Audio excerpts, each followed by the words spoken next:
Welcome to the Saturday Update. Faith Gardner with you.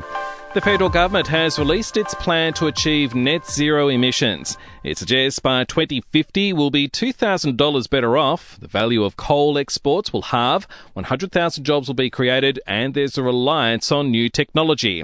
But Climate Council senior researcher Tim Baxter says there is little to show a reduction in emissions, and embracing renewables has been largely ignored. This is modelling of a climate policy that intended to show the government reaching its net zero goal, except that it never actually reaches net zero.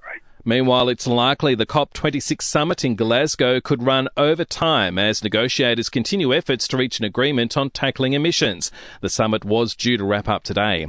Australia's rental crisis is getting worse, with available properties dropping to its lowest level in a decade. The Australian is reporting just 1.6% of the national pool of rentals was vacant throughout October.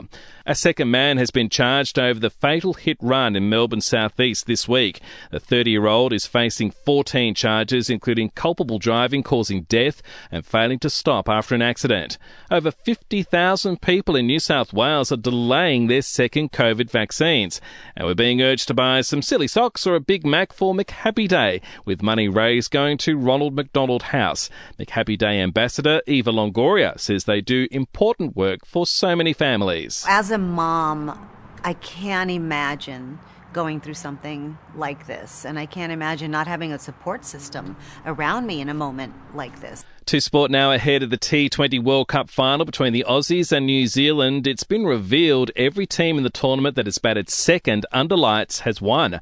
Coach Justin Langer admits the toss will be crucial. You can't deny the statistics, no question about that. But I also know in a final, it's very important that we have the mindset, whether we bat first or bowl first, that we can win from any situation. And the NBL Blitz, the 2-week pre-season competition featuring 22 games, begins this weekend with Melbourne United up against the Sydney Kings.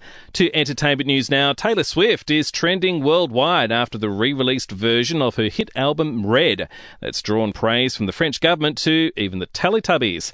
Disney Plus is celebrating its second anniversary by releasing new titles to its subscribers and revealing upcoming shows arriving next year. And the release date for the Sex and the City series, and Just Like That, has been revealed, hitting screens on December 9. And we'll see you tomorrow morning for another episode of The Update.